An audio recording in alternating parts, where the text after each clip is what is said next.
सकळ विद्येचे अधिकरण, तेची बंधू श्री चरण, श्री गुरूंचे ते नमस्कारो नियता.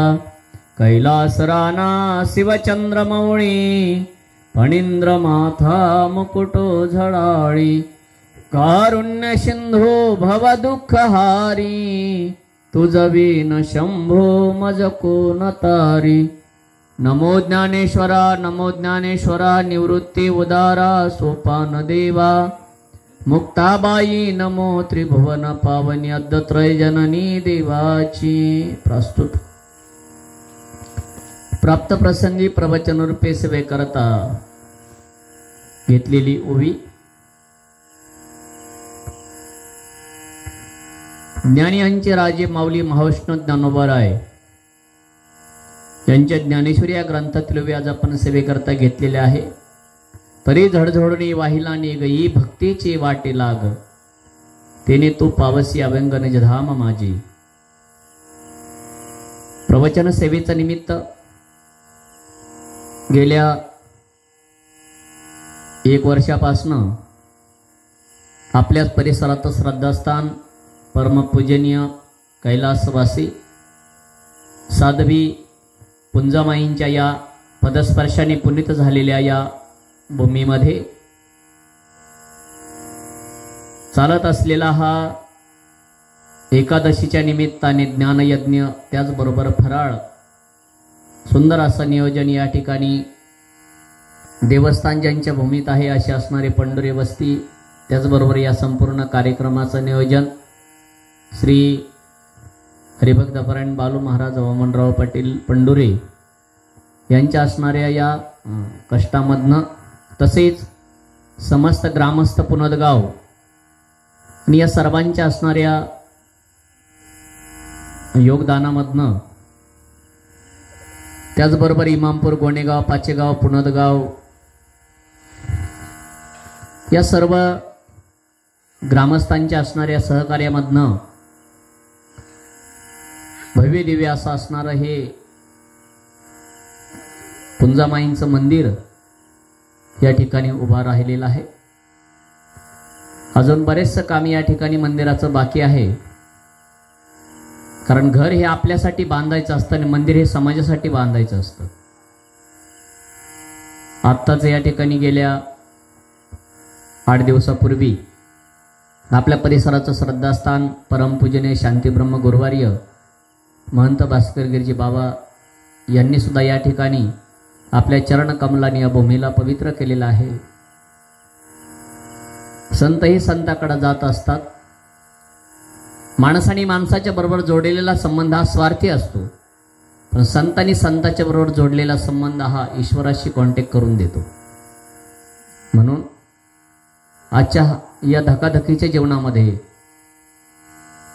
माणसाला परमार्थ कडू लागतो. म्हणून माऊलींना विचारलं तर माऊली सुंदर उत्तर देतात. विषय विषयाचा परिपाडू, गोड परमार्थ लागे कडू. कडू विषय तू गोडू जीवासी झाला. माऊली म्हणतात सध्याच्या लोकांना विषय आवडतो, आपण सहज देवाला मागत असतो. महाराज म्हणतात विषय उडी भुलला जीव, आता याची कोण करील कीव. जो जीव विषयाने ग्रस्त झालेला आहे त्याची कीव भगवंत करत नाही. म्हणून नेहमी संत चरित्राचा विचार केला की भक्ती समोर येते. म्हणून आजची ओवी सुंदर आहे. तरी झडझडोनी वाहिलानी ये भक्तीची वाटे लाग. या भावड्या समाजाने संतांना विचारलं, महाराज आम्हाला देव प्राप्त करून घ्यायचंय, आम्हाला संसारामध्ये सुख प्राप्त करून घ्यायचंय, नव्हे तर आम्हाला आमच्या या मनुष्य जन्माचं सार्थक करून घ्यायचंय. महाराज म्हणतात बाबा या भूतसृष्टीवरती अनेक जीव जन्माला आले. काही सरपटणारे आहेत, काही पाण्यामध्ये चालणारे आहेत, काही जिभेनं दूध असणारे पाणी पिणारे आहेत, काही 6 महिन्यातनं एकदाच जेवतात मग रवंत करतात, काही दिवसभर खातात रात्री रवंत करतात. आणि असा एक प्राणी आहे का ज्याला किती खायला दिलं ना तरी तो खातही राहतो आणि खाण्याची इच्छा संपत नाही. तो कोणता माणूस? तो म्हणजे हा 2 पायाचा माणूस. त्याला रिटर्न चक्र म्हणतं शास्त्र. त्याला पोट एवढंच असतं महाराज, पण एवढ्याशा पोटासाठी, इतभर पोटासाठी करीतो सियाटाटी, इतभर पोटासाठी. महाराज म्हणतात ईदभर पोटासाठी रात्रंदिवस माणूस पळत असतो. का करीतो आटाटी? तुका म्हणे पोट. तुकोबाराय म्हणतात अरे या पोटाच्या पाठीमागे लागल्याच्या नंतर ना तुम्हाला संसार चांगला करता येतो ना तुम्हाला परमार्थ चांगला करता येतो. म्हणून आज वारीची एकादशी आहे. आज आपल्या परिसराचं श्रद्धास्थान गुरुवारी वैकुंठवासी परमपूजनीय बनशी बाबांच्या पदस्पर्शाने पुनीत झालेल्या भूमीमध्ये सुंदर असाच पायदिंड सोहळा माऊलींचा प्रस्थान झालाय. आपल्या परिसराच्या वतीने स्वागत आहे. म्हणून हे वारीचं प्रवचन आहे, एकादशीच्या निमित्ताने आहे. बंगला बांधण्यासाठी मुलं प्रयत्न करतात, त्या बंगल्यामधले फक्त घरातले लोक राहतात, पण जे मंदिर बांधण्यासाठी प्रयत्न करतात ना त्या मंदिरामध्ये देव राहतात. म्हणून लक्षात ठेवा महाराज, तुम्हा आम्हाला सर्वसामान्य जीवाला थोडा त्रास होतो, विशेष नाही. गुरुवारी बाबाजींनी त्या दिवशी सांगितलं, इथं संत अवतारित झाले त्यांना सुद्धा त्रास झाला. या साधी पुंजामाई जेव्हा या परिसरामध्ये आल्या, त्यांनी जेव्हा या परिसरामध्ये वास्तव्य केलं, पहिल्या प्रथम तर त्यांना हीन म्हणून या ठिकाणी लोकांनी निंदवलं. आणि समाजाची तर पहिली भूमिका आहे, समाज त्या झाडाला जास्त दगड मारतो ज्या झाडाला फळं जास्त येतात. पहा तुम्ही, ज्या झाडाला फुलं जास्त असतात ना ते झाड जास्त वाढत नाही. ज्याला शेंगा जास्त असतात ते तुटून पडतं, त्याला म्हणतात शेवगा. काय? पण जे जमिनीच्या बुडाला राहतं आणि किलोपेक्षा जास्त त्याचं वजन तयार होतं त्याला म्हणतात भोपळा. काही लोक शेवग्याच्या शेंगासारखे असतात, काही लोक भोपळ्यासारखे असतात. महाराज म्हणतात या जीवाला जन्माला घालत असताना भगवंताने त्याच्या पोटी पंचविकार जन्माला घातले. म्हणून माऊली म्हणतात तरी झडझडणी वाहिला निग ये भक्तीचे वाटे लाग, तेने तू पावसी अभंगरीचे धाम माझी. अरे तुला ज्या देवाची प्राप्ती करायची ना तो देव तुला तेव्हा प्राप्त होईल जेव्हा तुझं मन त्या देवाच्या चरणी स्थिर होईल. म्हणून संतांना विचारलं तर संत सुंदर उत्तर देतात, देवा माझे मन लागू तुझे चरणी, संसार व्यसनी पडोने दी. देवा माझे मन लागू तुझे चरणी, नामस्मरणा घडो संत समागम, हाची माझा नेम सिद्धीने. देवा माझे मन लागू तुझे चरणी, पायी तीर्थयात्रा मुखी राम नाम, वाउगाची भ्रम नको देवा. देवा माझे मना लागू तुझे चरणी.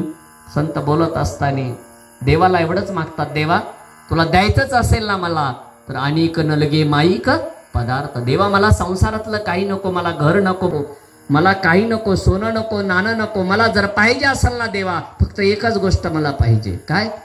संतांना जर विचारलं ना तुम्ही का हो महाराज तुम्हाला सगळ्यात जास्त काय आवडतं, आपल्याला विचारलं आपल्याला काय आवडतं, आपण सांगतो मला खीर आवडते, मला पुरी आवडते, मला भजे आवडतात, मला खिचडी आवडते.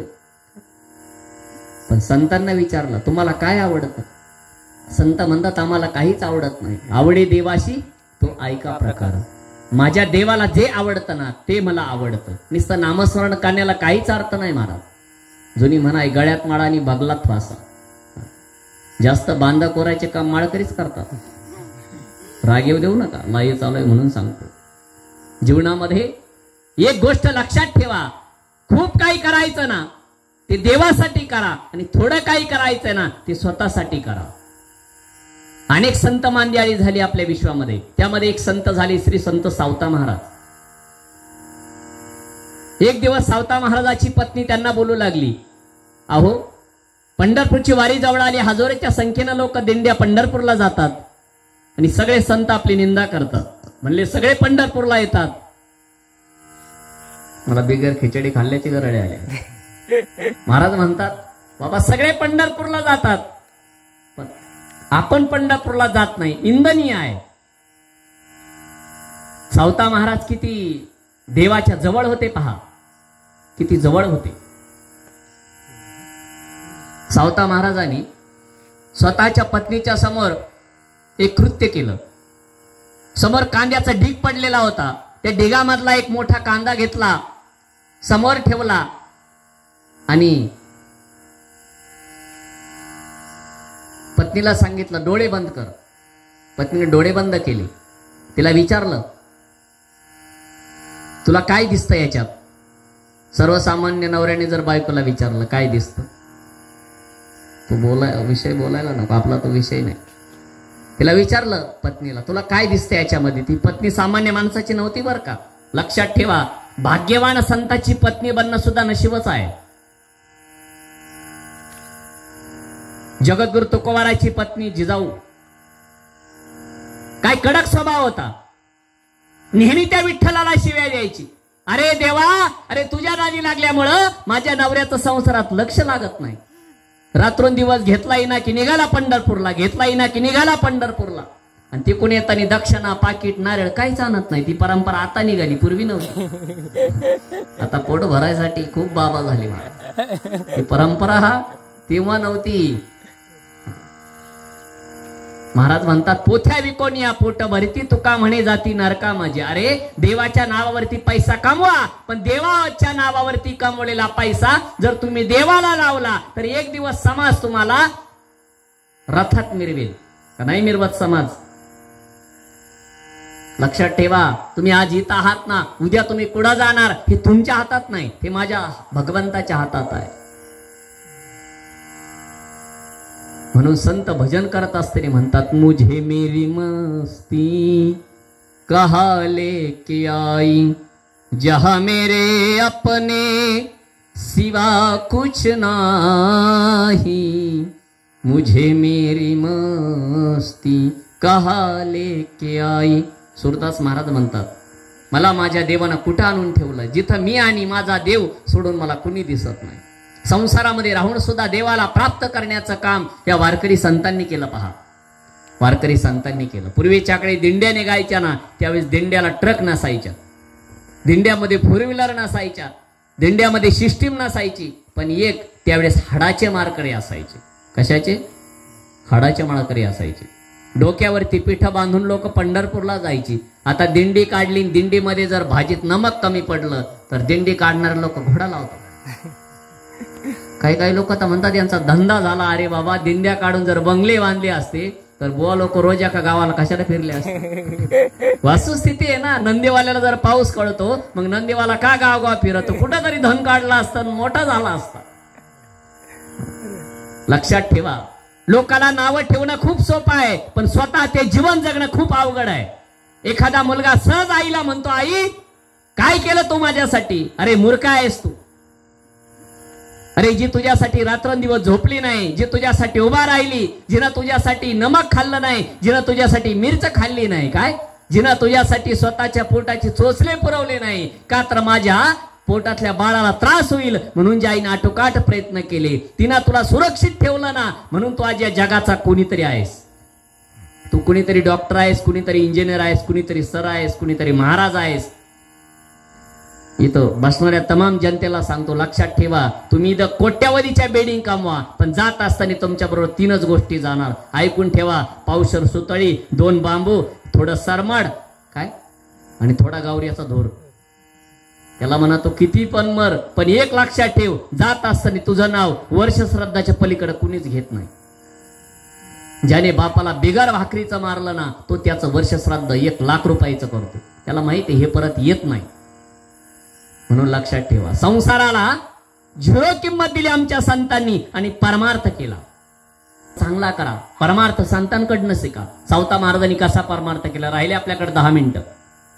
संतांनी कसा परमार्थ केला? सावता महाराजांच्या समोर त्यांची पत्नी बसली, मोठा कांदा घेतला आणि पत्नीला म्हणले डोळे बंद कर. बिचारीने डोळे बंद केले, म्हणले मला काहीच नाही दिसलं. सावता महाराज तिला म्हणतात परत एकदा डोळे बंद कर. म्हणले तसं नको करू, डोळे बंद. डोळे बंद करत असताना पहिले डोळे उघडे ठेवायचे, त्याला पहिलं बघायचं आणि मग डोळे बंद करायचे. जसं उदाहरणार्थ आपल्या समोर हा साध्वी पुंजामाईंची प्रतिमा आहे. मग आता आपण ही प्रणार, आपण गावातून जे काही विकार आणलेले असतील त्याच्या नंतर हिच्यात एक दैवी शक्ती आहे का, ज्यांनी अजन्म ब्रह्मचारी त्यांच्या प्रतिमेकडे बघितलं की आपली रात्र चांगली जाईल आणि आपल्याला संसाराचं काय पडेल, विसर. अर्थ प्रवचन कीर्तन याच्यासाठीच असतं का जे ऐकल्याच्या नंतर संसाराचं काय पडायला पाहिजे, विसर पडायला पाहिजे. आता बघा, घरचे माणसं दिंडीत जातात आणि दिंडीतले माणसं घरी असतात. बायको म्हणते माझा नवरा गेला पंढरपूरला, तो म्हणतो माझी बायको आता स्वयंपाक करीत असेल. बायको म्हणते माझा मालक आता रस्त्याने भजन करत असेल, हा म्हणतो माझी बायको दुसऱ्याला गहू फुकट देत असेल. बायको कुठं जाती, पंढरपूरला. नवरा कुठं राहतो, अरे असंच आहे, हा जातो काशीला, काय याची नजर वेशीला. बायको म्हणते माझा नवरा काशी विश्वेश्वरनाथाचं दर्शन घेत असेल, आता अभिषेक करत असेल, हा ना महादेवाच्या देवळापाशी गेल्यावर विचार करतो म्हणजे इथं चांगला चपलाचा जोड कोणता असेल. चित्र असतात आपलं मन. हे महाराज देवा माझे मन लागो तुझे चरणी, संसार व्यसनी पडवणे दी, नामस्मरण घडो तीर्थयात्रा. संत म्हणतात देवा द्यायचं असेल ना मला एवढंच दे. सावता महाराजांसारखं जीवन नाही कोणाचं. अनेक संत झाले. मला पंढरे महाराज बोलले थोडंसं महाराज आज सावता महाराजांविषयी सांगा, म्हणून सांगतो. तुम्ही जो विषय सांगाल ना तो नाथांच्या कृपेने मांडण्याची क्षमता आहे. म्हणून तर त्या दिवशी आम्ही खानापूरला प्रोग्रामला गेलो असताना तिथल्या बऱ्याच ग्रामस्थांनी म्हटलं, असा विचार केला बाबा मला इथून पुढे जेवढे इकडले कार्यक्रम असतील ना सगळे तुम्ही करा. म्हणलं इकडले सगळे बुवा लोक मिळून मला खड्ड्यात फेकतील, मलाच पुढे सगळे खड्डे येतात, त्यांचाही विचार करत.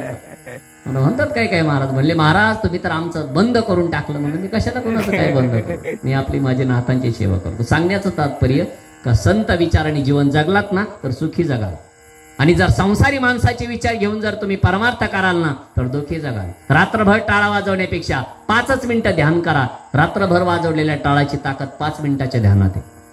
ते ध्यान लावलं स्वतः सावता महाराजांनी आणि पत्नीने डोळे बंद केले. महाराज पुढं बोलतात आणि पत्नी मागं बोलते. विठ्ठला पांडुरंगा पंढरीच्या माय बापा, कंठ दाटला पाहुनी डोळा, अंतकरणात भाव दाटला. तो मज भावा, तो मज भावा, वेळोवेळी भावा पांडुरंग. विठ्ठला विठ्ठला विठ्ठला विठ्ठला. करुण स्वरात सावता महाराज गातायत. चमत्कार घडला. सावता महाराजांनी डोळे उघडले पण पत्नी विदेही झाली. सावता महाराजाची छोटीशी मुलगी नागाई म्हणते महाराज बाबा आईला काय झालं. सावता महाराजाची छोटीशी नागाई आईला खबाट्याला धरून गडागडा हलवते. आई उठ ना ग, आई उठ ना ग. जीवनामध्ये महाराज मुलगी ही प्रेमाचं प्रतीक आहे, लक्षात ठेवा. म्हणून आयुष्यात असं कधीच घडू नये का आईच्या समोर मुलीच्या समोर आईचा मृत्यू व्हावा. मी कोणाला उद्देशून बोलत नाही पण तुम्हाला कडवाड्याने सांगतो. साध्वी पुंजामाई एक स्त्री होत्या म्हणून सांगतो. जीवनामध्ये प्रेमाचं प्रतीक फक्त मुलगी असते. मुलगी स्त्री काय मुलगी असते. मुलगी कधीच आपल्या आई बापाकडून अपेक्षा करत नाही. आपला विषय नाही तो पण सांगतो 2 मिनिटात. मुलगी जेव्हा नांदायला निघते ना त्यावेळेस बापाच्या गळ्यात पडते. बाबा स्वतःची काळजी घ्या. बाप म्हणतो चिमुरडे माझं सोड ग, तू तुझी काळजी घे. ती म्हणते बाबा लक्षात ठेवा आज मी या घरातनं नांदायला निघाले ना परत कधी तुमच्याकडे मी गारहाणं नाही करणार. बापाने जर मुलीला फोन केला ना विचारलं ना म्हणले बेटा तुझं कस काय चाललं, ती सांगते बाबा मी सुखी आहे. बापाने मुलीला फोन केला, विचारलं जेवलीस का? मुलगी म्हणते बाबा मी आत्ता जेवले. भलं ती जेवत नाही, पण कधीही मुलगी बापाला घरानं सांगत नाही. म्हणून जर उघड्या डोळ्याने कधी मुलीला आईचं प्रेत पाहायची वेळ आली ना महाराज, ती मुलगी विधी होती. त्या दिवशी मी आपल्या गावात ते अनुभवलं. माझा कोणा गावात कोणाविषयी आपली शत्रुता नाही, आपलं कोणी शत्रू नाही, आपलं कोणी मित्र नाही, आपलं ईश्वराशी नातं आहे. हे सांगतोय तुम्हाला, लोकांना आठवण येईल नंतर महाराज गेल्यानंतर. मी ती ज्यावेळेस घटना बघितली महाराज, अक्षरशः माझ्या सुद्धा डोळ्याला पाणी आलं होतं. अशी वेळ परमेश्वराने कुणावरच येऊ देऊ नये. कारण देव हा पती झाला हो, देव हा मुलगा झाला नाही झाला का? देव हा पिता झाला, देव कुणाचा तरी चुलता झाला, देव कुणाचा तरी मित्र झाला. देवाने सुद्धा दुःख यातना भोगल्या. त्यावेळेस देवाच्या सुद्धा डोळ्याला पाणी आलं होतं. रामाची सीता ज्यावेळेस रावण घेऊन गेला त्यावेळेस राम सुद्धा रडला. दाटोमुटीचं गाणं पण रडला ना. ती छोटीशी आई नागाई, छोटी चिमुरडी होती, तिला भीती वाटायला लागली. बाबा आई बोलत का नाही? गडागडा हलवलं आणि बराच वेळ झाला आणि मग सावता महाराजांनी विठ्ठलालाच निरोप दिला. देवा, अरे माझी मुलगी दम तोडल रे देवा, माझ्या पत्नीला जागा कर. मग देवाचं कॉन्टॅक्ट तुटलं आणि मग सावता महाराजांची पत्नी जागी झाली. आणि जेव्हा जागी झाली ना त्यावेळेस तिनं डोळे उघडले आणि डोळे उघडल्याच्या नंतर तिनं ज्यावेळेस त्या मूर्तीकडे बघितलं त्यावेळेस मग सावता महाराजाला बोलली, महाराज अहो पंढरीचा पांडुरंग तर आपल्या आरणभेंडीला आहे.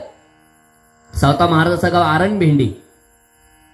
या आषाढीला सर्व दिंड्या पंढरपूरला जातात आणि आता येणारी जी पुढची एकादशी आहे या एकादशीला पंढरपूरची दिंडी आरणभेंडीला येते.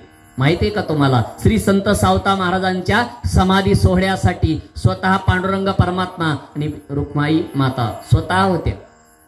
संजीवन समाधी आहे श्री संत सावता महाराजांची. आजही त्या समाधीवरती आपण हात ठेवला ना तर आपल्याला एक अद्भुत तेज त्याच्यामधनं दिसतं. जसं मी खूप वेळेस आळंदीला गेलो, आळंदीला सुद्धा ज्यावेळेस ज्ञानराजांच्या समाधीकडे आपण पाहतो ना त्यावेळेस सुद्धा आपल्याला एक वेगळं वलय त्याच्यामध्ये निर्माण होतं महाराज. मागच्या वेळेस मी जेव्हा आळंदीला गेलो, मी रात्री मुक्काम केला आणि पहाटे मी लवकर उठलो महाराज 3:30 वाजता. आणि उठल्यानंतर स्नान केलं गंगेत आणि मंदिरामध्ये गेलो. पुजारी नेटकीच मंदिर उघडत होते. म्हणलं वशिला लावायला नको, काय सध्याच्या काळात वशिलाही चालतो. ज्याचं वशिला त्याचं कुत्र काशीला, ज्याचा नाही वशिला तो जागीच बशिला. म्हणून वशिल्याने कधीच परमार्थ करू नका. काय परमार्थ गुरुच्या कृपेनं करा, वशिल्याने नका करू. वशिल्याने देऊ नाही भेटत. म्हणलं वशिला नको. गेलो गंगे स्नान केलं. स्नान केल्यानंतर ओल्या वासरावरतीच मंदिरात गेलो आणि गेल्यानंतर समाधीवरती डोकं ठेवलं. तिथं बडवे नावाचा एक पुजारी, ते पुजारी म्हणला, महाराज खूप दिवसांनी दिसले नाथजी महाराज. आणि समाधीवर जेव्हा मी डोकं ठेवलं ना त्यावेळेस मला जो चमत्कार त्या समाधीमध्ये भासला महाराज, मला असं वाटलं का आता 20 वर्ष आळंदीला यायची गरज नाही. लक्षात ठेवा, एखाद्या बाईचं पती मरण पावलं ना तरी सुद्धा ती बाईची निष्ठा त्याच्याविषयी भक्कम असते. आपल्याकडे प्रथा आहे. काय प्रथा आहे आपल्याकडे? आपण समजा एखादा गुरु केला आणि अचानक गुरु गचकला तर लोक काय म्हणतात, बाबा आता आमचा गुरु जाऊन 1 वर्ष झालं, आता काय त्याच्या माळीत ताकद राहिली, घाल दुसरी माळ, कर दुसरा गुरु. महाराज म्हणतात गुरु बदलू नका. काय गुरु गुरुचा असतो. काय गुरुचा आपलं नातं कशा आहे? ध्यान मूलम गुरु मूर्ती, पूजा मूलम गुरुपद, मंत्र मूलम गुरु वाक्य, मोक्ष मूलम गुरु कृपा. आपला मंत्र गुरु असतो. राहिले आपल्याकडे 5 ते 7 मिनिटं फक्त. अशा असणारी सावता महाराजांची ही जीवनचरित्र लीला खूप कठीण महाराज. तरी झडझडूने वाही लाग ये भक्तीचे वाटे लाग. त्या भक्तीच्या वाटेला सावता महाराज चालले होते. आणि मग सावता महाराजांची पत्नी बोलू लागली, अहो जर कांद्यात पांडुरंग आहे मग आजपासून कांदा खायचा नाही. दुसऱ्या दिवशी दिवस उगवला. बाईनं मिरच्या कापायला घेतल्या. सावता महाराज म्हणले, तिला येडी झाली का काय? अरे जसं कांद्यात रात्री पांडुरंग होता, विठ्ठल होता, तसं त्या मिरच्या कापायला घेतल्या. तिनं जसेच पाहिलं, डोळे बंद केले, म्हणले मिरच्या सुद्धा विठ्ठल. आता काय खायचं? बाईनं कांदे बाजूला केले, मिरच्या कापायला घेतल्या. मिरचीमध्ये सुद्धा देव दिसायला लागला.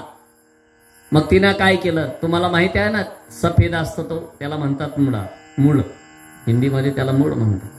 ते घेतलं आणि घेतल्याच्या नंतर ते चिरायला लागले. चिरायला जशीच लागली ना, डोळे बंद केले. चिरता चिरता त्याला त्याच्यात बी विठ्ठल दिसायला लागला. म्हणले अहो चमत्कार. म्हणले काय? म्हणले हे कापायला घेतलं याच्यातही विठ्ठल.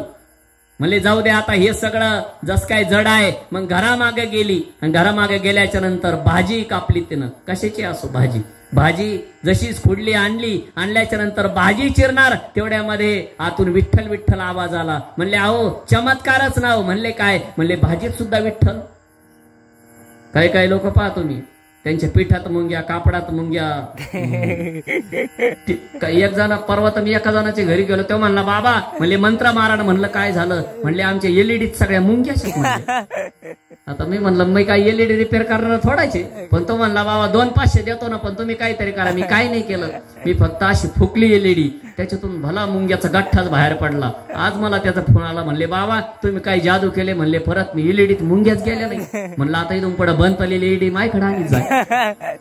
लोक काय करतील कुठे करतील सांगता येत नाही. मला श्रद्धा असावी पण अंदाज सुद्धा नसावी. बाईनं काय केलं? ते भाजी कापली, त्या भाजीमध्ये विठ्ठल दिसायला लागला. काय? मग बाई म्हणले जाऊ द्या महाराज, आता कशाचीच भाजी नको. वरती हात केला आणि लसणाच्या गड्ड्या लावलेल्या होत्या, कारण लसूण तसा राहिला तर खराब होतो म्हणून जुड्या बांधून लावा लागतो. मग ते लसणाच्या 2-4 कांड्या खाली काढल्या आणि अशा हातावर चोरणार तेवढ्यामध्ये त्या लसणामध्ये सुद्धा विठ्ठल विठ्ठल. म्हणले अहो महाराज, म्हणले लसणामध्ये सुद्धा विठ्ठल आहे. कोशिंबिरीची भाजी घेतली त्याच्यात विठ्ठल. म्हणले लोक पंढरपूरला जातात. म्हणले आपल्याला पंढरपूरला जायची गरज नाही. इंद्रायणी आपल्याच घरी, चंद्रभागा आपल्याच घरी. मग काय? म्हणले एक काम कर, तू मोठ चालवायला बस. पूर्वीच्या काळी मोठा असायच्या, तेव्हा लोकांकडे नोटा असायच्या. आता मोठा त्याच्यामुळे पैसा झाला खोटा. आता नोटा राहिले नाही लोकांकडे. म्हणून पहिले पोरं पहिला पावसाळा यायला लागला का लहान पोरं म्हणायची ए रे रे पावसा तुला देतो पैसा. पैसा झाला पाऊस आला. पैशाने पाऊस नाही पडत, भक्तीनं पाऊस पडतो. म्हणून यंदा सगळे शेतकरी जरा आनंदी आहेत. का? कारण त्यांनी पेरून दिले लोकांना. आता बऱ्याच लोकांना कपाश्या लावून दिल्यात, खुरपून बी दिल्यात. पण त्या कापूस येऊन द्यायचा का नाही हातात कुणाच्या? उदग्यावणी करू नका लोकांना म्हणा. लक्षात ठेवा. काय? आठवड्याचे किती दिवस असतात? 7 दिवस. आठवड्यातल्या 7 दिवसामध्ये एक तरी तुम्हाला उपवास असला पाहिजे. काय? एक तरी उपवास असला पाहिजे. महिन्याचे किती दिवस असतात? 30 किंवा 29, 28. तर या 30 दिवसामध्ये एक का महिना तुम्हाला उपवास असला पाहिजे. 15 दिवसाचे 15 दिवस, त्याच्यामध्ये एक का महिना तुम्हाला उपवास असला पाहिजे. म्हणून मी जास्त उपवास नाही धरत, पण 2 एकादशी धरतो. म्हणून पतिव्रता स्त्रीने सोमवार धरला पाहिजे आणि एकादशी धरली पाहिजे.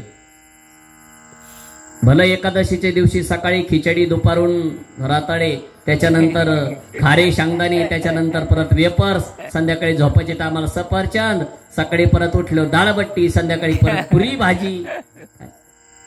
एकादशी विचित्र एकादशी आपली. महाराज एक एकादशी धरणारा माणूस 15 दिवसाचा किराणा खातो. अशी एकादशी आपली. पूर्वी अशा एकादशी नव्हत्या. काय? निराहार एकादशी करायचे लोक, निराहार. म्हणून लक्षात ठेवा, जसं डिजिटल आहे ना, डिजिटल हे आयुष्याला घातक. कारण ते चांगलंही करतात आणि वाईटही करतात. आता महाराजांनी मोबाईल लावला, बाबांनी प्रवचनला बोलत असताना विचार करायचा माझ्या समोर दूरध्वनी चालू आहे का? तर मोबाईल मध्ये सगळ्या गोष्टी रेकॉर्ड होतात. जसं ह्या मोबाईल मध्ये सगळ्या गोष्टी रेकॉर्ड होतात, तशा त्या मोबाईल सुद्धा मध्ये सगळ्या गोष्टी कशा होतात? आपल्या मोबाईल पेक्षा देवाचा मोबाईल डिस्चार्ज कधीच नाही होत. कायम देवाचा मोबाईल चार्जिंग असतो. आणि देवाचा रिचार्ज कधीच संपत नाही, कधीच नाही संपत. देव पाहत राहतो, हा काय करतो, काय करतो पाहत राहतो. 2 साधू रस्त्याने चालली, संपली आपली सेवा. 5 मिनिटं राहिले. 2 साधू रस्त्याने चालले. रस्त्याने चालल्याच्या नंतर त्यांना एक 4 व्हीलरवाला माणूस भेटला. बाबा म्हणले का हो? म्हणले कशाला पायी चालले? आता लोक काय विचारतील काय सांगता येत नाही. मला एक जण परवा म्हणला तुम्ही बिगर दाढीचे चांगले दिसत होते, आता तुम्ही नाहक दाढी वाढिली. त्याच्यात एक जण म्हणला नाही बाबा तुम्ही दाढीवाले चांगले दिसते. त्याच्यात एक जण काल भेटला, तो म्हणला तुम्हाला दाढी बी चांगली दिसत नाही, टोपी बी चांगली दिसत नाही, लाल जरात कपडे चांगले दिसत नाही. म्हणलं मग आता का गाऊन घालू? येडपट झाले तो लोक. पंढरी महाराज लक्षात ठेवा, तुम्हाला जर परमार्थ करायचा असेल ना तर समाजाकडे पाहून करूच नका बरं का, अजिबात करू नका. एका मित्राने दुसऱ्या मित्राच्या नादी लागून गेला पंढरपूरला. आता गेला, त्याने माळे खरेदी केल्या, यांनी बी माळ खरेदी केली. सकाळी एकादश होती, त्याने बी लांब लचक शिंगड गंध लावला, यांनी बी लावला. आता त्यांनी माळ घातली, हिनी माळ घातली, त्यांनी गण लावला, हिनी गण लावला, मग त्यांनी एकादश धरली, मग येणी बी एकादश धरली. तो म्हणला का रे आज तो म्हणला मला एकादश बिकादच नाही, पण फराळाचा वास लय भारी येतोय, 2 टाइम दाबून फराळाचा खाऊ. एक जण म्हणला का तुम्हाला उपास आहे का? तुम्हाला उपास बिपास मला काय नाही भाऊ, पण मी ती खिचडी खाल्ली म्हणले. म्हणजे त्याला समजलंच नाही. 2 टाइम त्याने खिचडी खाल्ली, त्याला आपाप एकादश घरली. आता असं झालं, 2 जण आले, जसेच आले मारुतीच्या देवळात आले, झेंडा मारुतीच्या देवळाला लावला आणि त्याच्यात 2-4 टोळबैरे बसलेच होते. मारुती जवळचे टोळबैरे म्हणजे डेंजर महाराज, डासापेक्षा बेकार. एका वेळेस माणसाला मच्छर चावलेले चांगले, पण माणूस बोललेला वाईट. त्याच्यामुळे मी तर सध्या माणसापासून लांबच झालो. लय माणूस विषारे माणूस माणसाला डासला तर मूर्त माणूस. म्हणून नेहमी गुरु करावा, परमार्थ गुरुच्या सहाय्याने करावा. 2 जण झेंडा लावला मारुतीला आणि लोक पाहिलं, लोकांनी म्हणले का हो दगडू भाऊ, म्हणजे आपल्याकडे कोणी नाही, म्हणले तुमच्या गळ्यात तर लय टापुरी माळ दिसते. लोक लय विचित्र महाराज, लय विचित्र, नांदून देत नाही, बिघड आणल्याशिवाय. म्हणले दगडू भाऊ अहो तुम्ही तर लयच भारी दिसायला लागले आता. एक जण म्हणला त्याला काय झालंय, म्हणले अरे मरणाचं तुडेल म्हणले रस्ते, डाळबट्टीन, खिचडीन, बासुंदीन, जिलाबीन, काय महाराज पंढरपूरच्या रस्त्याने काय काय वाटत नाहीत लोक. अहो त्या माऊलीच्या सोहळ्यामध्ये जा तुम्ही, अहो बर का कैलास, त्या मारुतीच्या सोहळ्यामध्ये लोक काय नाही देत, दिंडेवाल्याला काय नाही देत महाराज. एका रस्त्याने काय झालं, एका जणांनी नवीन बुटाड वाटली, वार करायला बुटाड, घडलेलं उदाहरण सांगतो. नवीन बुटाडा वाटली, त्याच्यात एक लोभी माणूस होता, आणि तो कोण होता, योगावंत चांभार होता. तो नेमका त्या ज्याची जो बुटाडा वाटत होता का त्या मारण्याला भेटला. म्हणले दौलतराव, म्हणले काय, म्हणले हे बुटाडा तुम्ही केवढ्याला घेतले? तो म्हणला आता मला दिंडीला वाटायचे ना, त्याच्यामुळे मला कमी पैसे दिले म्हणले. तो म्हणले एक काम करा ना, म्हणले दिंडीवाल्याचं काय, म्हणले मी इथून पुढे तुम्ही म्हणता तेवढ्या टायमाला वारी करीत जाईल, पण एक काम करा फक्त मला याच्यातले बॉक्स तसंच ठेवा म्हणले. कसा ठेवा ऐक बरं का सांगतो, लय भारी उदाहरण आहे. त्यांनी तसाच ठेवा म्हणले. आता हा बिचारा मारुडीला चिकाट असतात, पण देवाला दान धर्म करतात बरं का, सोपं नाही. मग तो म्हणला अरे असं कुठं एक, आता हे 50 बुटाडाचं खोकं मी तुला कसं देणार, पण तो म्हणला नाही. तो मग पाहतोच म्हणले तो ऐकड. अहो तो रात्री त्या मारुड्याने पालात बुटाड वगैरे ठेवले, सकाळी बुटाड वाटायचे होते. मग त्या दिवशी रात्री त्यांनी आपले एकावर एक रचून ठेवले, आणि तो त्याला म्हणला एक काम करा, म्हणले दौलतराव इथं तुम्ही झोपा म्हणले राखण, मी माझी 4 व्हीलर गावातून डिझेल टाकून आणतो, मग सकाळी तुमच्याच हाताने आपण हे बुटाड्याचे खोके वाटून देऊ. आता नेमका चांभाराला बुटाडाला राखण ठेवलं, असंच राहतं महाराज. चोराच्या हातात मंदिराच्या चाव्या द्यावा, त्याने रात्रीतून देव बी पळून अशी परिस्थिती सध्या. मग ठेवलं त्याला राखण. ठेवल्यावर आता त्यांनी चांगले 50च्या पुढं खोके रचले असतील, एका खोक्यामध्ये 100, 50च्या पुढं बुटाड. मग त्याने विचार केला, म्हणले जाऊ द्या या मारुड्याला तरी काय कळतं, म्हणले रात्री. त्याने रात्रीच्या एक जणाला फोन केला, म्हणले एक काम करा आता, म्हणले काय, म्हणले आता झोपला का घरी, म्हणले हो, म्हणले मग एक काम कर आपल्या घरी जाय. तो म्हणला घरी गेलो, म्हणले मग धोतारगी घेतलं, निरोगी घेतलं, म्हणले ते नेस, म्हणले नेसलं, ते ऐकच होतं.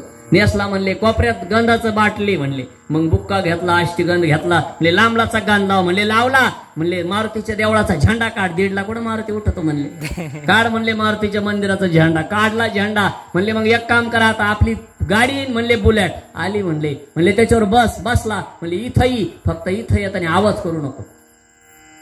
बसला, आला. जसं झालं महाराज हे बसलेलं होतं राखण कशाला, बुटाडाला. यांनी काय केलं, ते बुटाडाला राखण बसला ना, रात्रीच त्याला म्हणले एक काम कर, 1 खोके रचले याने, आणि जाय म्हणले घेऊन जाय. आता तो महाराज ते पंढरपूरच्या रस्त्याने ते वारकरीचे वेश चोराला हिंडत महाराज. आता याला त्याला लांबलाचा गंध होता महाराज, सध्या हेच कळत नाही. काली एक जण मला लाल कपड्याला भेटला, म्हणले महाराज तुमच्या इकडं मुंगस जास्त राहतात का, म्हणलं माझ्या देवळा पैसेच नाही. लाल कपड्यावर मुंगस काय लागत आहेत त्याला. मी म्हणलं मग तू मुंगस कशाल, तो मला नंतर सांगन, वाटलं तुम्हाला 2 मुंगस देईन, म्हणलं भाजी करून खातो त्याची ती मला बी. त्याच्यामुळे समाजात विश्वास ठेवायला तयार नाही. महाराज 2 बॉक्स बुटाडा याने पार्सल करून दिले, पंढरपूरची वारी करून आला. आणि ज्या गावच्या वेशीला वडाचं झाड आणि त्याच्या खाली त्याने त्या 2 दगडाच्या मध्ये ते असं माती रचली, त्याच्यात बुटाडा ठेवले प्लास्टिक मध्ये, आणि पंढरपूरची वारी करून आल्याला भलताच आनंद झाला. म्हणले पांढर प्रसन्न झाला आपल्याला. दुकानचं शटर उघडायच्या आदल्या दिवशी रात्री 1:30 वाजता आला. म्हणले आता चोरून आणलेले बुटाड जरा बाहेर काढू. जसाच गेला आणि खोकं वडलं, आणि बुटाडाचं खोकं उघडितो का इचू, बोगडाचं खोटं उघडितो का नाग, बुटाडाचं खोकं उघडितो का बेंडक्या. महाराज काहीच राहिलं नाही, बुटाड सगळे गायब झाले. कुणी गायब केले, तोच करता आणि करविता शरण तुला भगवंता. वारीला गेल्यानंतर लोभ ममता दवडूनी आशा. चौथा महाराजांसारखा परमार्थ काहीच नव्हतं महाराज. पत्नीला बसवलं आणि बसवल्याच्या नंतर पत्नी जशी मोटावरती बसली आणि बसल्यावर भजन म्हणायला लागली विठ्ठलाचं. विठ्ठल माझा माझा माझा माझा माझा, विठ्ठल माझा मी विठ्ठलाचा. भजन करता करता महाराज तिने डोळे बंद केले आणि मग सावता महाराज तिला विचारतात, अगा असं काय करते, काय झालं तुला, नाचते कशासाठी? तिनं सांगितलं, महाराज अहो मला असं वाटतंय का आपल्या मळ्यात पंढरपूर भरलंय. मोठा नाडा विहीर दोघी, अवघी व्यापिली पंढरी, कांदा मुळा भाजी अवघी विठाबाई, माझी लसूण मिरची कोशिंबिरी, अवघा झाला माझा हरी. म्हणून सावता महाराजांनी परमार्थ केला. त्यांना प्रत्येक ठिकाणी देव दिसत होता. म्हणून आपणही परमार्थ करा, पण त्यांच्यासारखा परमार्थ आपण करू शकत नाही. दोन संत आले पडत आले. सावता महाराज म्हणले काय? म्हणले आमच्या मागं चोर लागले. सावता महाराज हसायला लागले, देवा माझी काय चेष्टा घेतो की काय? तुझ्या मागे कसे चोर लागतील? हो महाराज खरंच चोर लागले हो माझ्या मागं, मला लपायला जागा द्या. सावता महाराज म्हणले, काय रे लपायला जागा? म्हणले, अरे देवा सगळ्या विश्वाचा पसारा तू निर्माण केला आणि तुला लपायला जागा कुठं देऊ? म्हणले, देवा तुला कुठं लपू? तू तर सगळीकडे. विठ्ठल जळी स्थळी भरला, रीता ठाव नाही उरला. सगळीकडे म्हणले देवा तू, कुठं कुठं शोधू तुला? म्हणले, देवा आता तुला लपायला एक महत्वाची विशिष्ट जागा आहे का जिथून तुला कुणीच घेऊन जाऊ शकत नाही. काय केलं सावता महाराजांनी? देवाच्या समोर हातामध्ये विडा घेतला. फुकाट देव कोणाला भेटत नाही, लक्षात ठेवा. इथं जर महादेवाच्या मंदिरात बाई पूजा करायला चालली आणि जर तिला कुत्र भुकलं तर ती त्या रस्त्याने जात नाही. चालताना घंटा डोक्याला लागली तर माणूस तिथं जात नाही, सोपं नाही. मग तसं निष्ठावंत भक्ती होती. सावता महाराजांनी विडा घेतला आणि विडा घेतला देवाच्या समोर आणि एक साईडला छाती अशी चिरली. चिरल्याच्या नंतर देव म्हणतो, सावता बाबा काय करता? म्हणले, देवा अरे याच्यापेक्षा सुरक्षित जागा कुठे तुला ठेवायला? हृदय बंदी खाना केला, आता विठ्ठला कोंडियला, धरिला पंढरीचा चोर, गळा बांधोनिया दोर, धरिला पंढरीचा चोर. देवाने आतमध्ये प्रवेश केला आणि द्वार बंद झालं छातीचं. थोडासा पितंबर उघडा राहिला. तेवढ्यामध्ये दोन संतांची जोडी आली, ज्ञानदेव आणि नामदेव. ज्ञान आणि नाम जर असेल ना तर काहीच कमी पडत नाही. पहा खूप आनंद आहे भजनामध्ये. ज्ञान आणि नाम एकत्रित पाहिजे. दोघं आले, सावता बाबा सावता. देव पाहिला का? सावता महाराज म्हणले, अरे येड्याच्या काय नादी लागता? मी कधी पंढरपूरला जात नाही, मी कधी वारी करत नाही, मला काय माहिती देव कुठे? देव विटेवर असाल म्हटले. अहो म्हणले, तो देव नाही बोलत आम्ही, खरोखरचा देव बोलतो. कुठे आहे? म्हणले, मला नाही माहिती, तुम्ही शोधा. म्हणले, नाही खरं सांगा ना सावता बाबा, देव कुठे आहे? मग नामदेव महाराजांनी नामदेव, ज्ञानदेव आणि नामदेव विठ्ठलाचं भजन करतात. देवा अरे विठ्ठला पंढरपूरला गर्दी झाली रे, लोक मारतील रे आम्हाला, तू तिथे विटेवर नाही दिसला तर. देवा लवकर बाहेर ये ना, देवा लवकर बाहेर ये ना. देवाला कळवळ आला. ज्ञान आणि नामाने बोलवलं का देव लगेच येतो. देव म्हणता, अहो मी आलो असतो पण येऊ कुठं? मी आतमध्ये कोंडलोय. आता विठ्ठल कोंडी गेला. म्हणले, मी आतमध्ये कोंडलोय. आणि मग नामदेव महाराजाला हळूच आवाज आला आणि मग त्यांनी काय केलं? कला केली. पहा खाली बसले आणि सावता महाराजाच्या छातीला उजवा कान लावला आणि पाहतो तर आतून आवाज यायला लागला. तेवढ्या ज्ञानाने पाहिलं, थोडा पितंबर उघडा दिसला. म्हणले, सावता महाराज अहो तुम्ही एकल्याने जर देवाला आतमध्ये बंद करून ठेवलं तर आमच्यासारख्याने काय करायचं? मग त्यांच्या मनातलं फॅड निघून गेलं. सावता महाराज म्हणतात, झेंडा घेऊन तिथं जायची गरज नाही. मनात जर श्रद्धा असेल ना तर देव माझं काम करायला येईल. देव तो बहु नाम साधू घरी करी काम, तो का म्हणे यम जाई पळवणी तयाचे. तुकोबाराय म्हणतात, अरे जर देवाचं नामस्मरण एका जागेवर बसून केलं ना तर देव सुद्धा आपलं काम करायला येतो. सावता महाराजांचं काम देवाने केलं. खुरपू लागला, मळ्यामध्ये शेती भाजी खुडू लागला, आहे की नाही. आणि आरण भेंडीचं पंढरपूर सावता महाराजांनी केलं. श्री संत सावता महाराज म्हणतात, बाबा जर तुला देव पाहिजे असेल तरी झडझडोनी वाहिला निघ, सगळं अंग झटकून टाक आणि परमेश्वराच्या मागे भक्तीची वाटे लाग. या भक्तीच्या वाटे लाग नामस्मरण कर, तुळशीची माळ गळ्यात घाल, पंढरपूरची वारी कर. नसल करता येत जाणाऱ्याला नाव ठेवू नको, नशन भजन म्हणता येत म्हणू नको, पण जे भजना जातात त्यांना सुद्धा विरोध बोलू नको. म्हणून कुणाची निंदा कुणाची स्तुती न करता आपण गुरुनी जो आपल्याला मंत्र दिला, मार्ग दिला, त्या मार्गाने आपण जर वाटचाल केली तर निश्चितच आपल्या जीवनाचं कल्याण झाल्याशिवाय राहणार नाही. सुंदर अशी व्याज आपण घेतलेली होती आणि या ओळीमध्ये माऊलीनं सांगितलं, तरी तो पावशा व्यंगनेच धाम माझी. म्हणून ज्या निज धामाला आपल्या साध्वी पुंजामाई गेल्या, त्यांच्या गर्भावरनं पाणी फिरलं. दुसरी गोष्ट, त्या पाण्यावरती बसून साधना करायच्या. कोणाला जर त्या ठिकाणी सर्पदंश झाला आणि माईकडे जर त्यांना घेऊन आलं तर माई त्यांना विरोध औषध द्यायच्या, पण तो माणूस त्या ठिकाणी जिवंत व्हायचा. अशा अनेक असणाऱ्या चमत्कार त्यांनी त्यांच्या आयुष्यामध्ये केले. त्या काशीला दिसायच्या, पंढरपूरला दिसायच्या. त्यांचं आश्वीला मंदिर आहे, आपल्या देवगड जवळही कायगावला मंदिर आहे. तसंच आपल्या सुद्धा पंढरी वस्ती छानसं मंदिराचा कळस या ठिकाणी पंढरी महाराजांनी केलेला आहे. आता हे तर सोडा, मला लय जण म्हणते पंढरे बाबा येडे झाले. म्हणलं दारू तर पित नाही ना तुमच्यासारखी, लोकांच्या नादी नका. लोक म्हणतात येडे झाले. अरे म्हणलं त्यांनी कुठं चोऱ्या केल्या का, तुम्हाला कुठं रात्री येऊन त्यांनी काय केलं? असं नाही. देवाच्या कामासाठी याचक होणं काही अवघड नाही. पण महाराजाला मी एक शब्द सांगेल का, जीवनामध्ये इज्जतमध्ये तुम्ही सगळ्या गोष्टी करा. अजूनही राहिलेलं काम दम्मादमनी टप्प्याटप्प्याने या ठिकाणी साधू पुंजामाईंच्या असणाऱ्या कृपाशीर्वादाने ते काम त्या ठिकाणी होणारच आहे. तुम्ही थोडा हातभार वैयक्तिकही त्याला लावायचा, काही लोकांकडनं सुद्धा त्या ठिकाणी घ्यायचा. आता कळस उभा राहिलेलाच आहे. आता मंदिराचं बरंचसं काम या ठिकाणी अजून बाकी आहे. आतमधलं प्लास्टर आहे, बाहेरचं प्लास्टर आहे, कळसाचं प्लास्टर झालेलं आहे समजा, पण बरेचसे कामं या ठिकाणी बाकी आहेत. आणि हळूहळू जसं जसं आपल्याकडे अर्थ येईल तसं तसं आपण ते काम करायचं. कुणाला न घाबरता न काही करता आपण आपला मार्ग, आपली वाटचाल चालू ठेवायची. आणि लक्षात ठेवा, ज्या परिसरामध्ये आरती कीर्तन भजन होतं ना, तोच परिसर सध्या जिवंत आहे. ज्या परिसरामध्ये आरती कीर्तन भजन नामस्मरण होत नाही ना, त्या परिसरामध्ये सैतान राहतात. लक्षात ठेवा.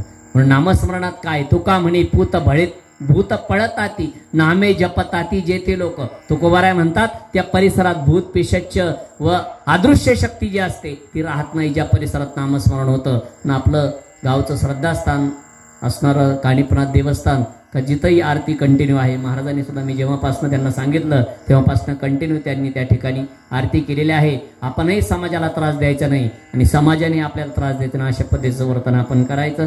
आपल्या माईकचा आवाज आरतीला फुल असला तरी चालेल, आणि एरवी आपल्या माईकचा आवाज आपण सायलेंट ठेवायचा, जेणेकरून लोकांनाही त्रास होणार नाही आणि आपल्यालाही त्रास होणार नाही. कारण एक लक्षात ठेवायचंय, मंदिर आपण किती जरी छान बांधलं तर मंदिरात जर लोकच दर्शनाला आले नाही तर त्या मंदिराला काही महत्व. मला सांगा, बंगला खूप छान बांधला पण वास्तू शांतीच्या दिवशी वराड सगळंच गेलं घरात, फायदा आहे का?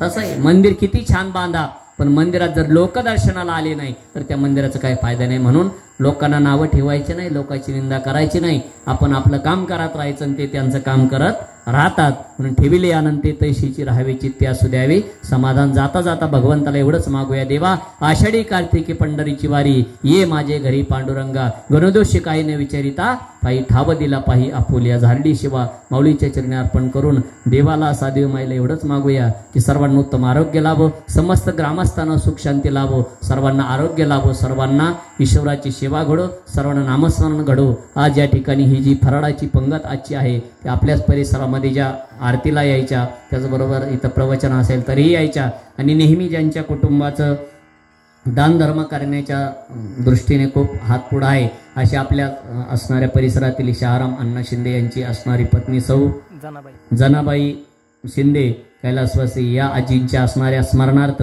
या ठिकाणी आजची फराळाची पंगत आहे.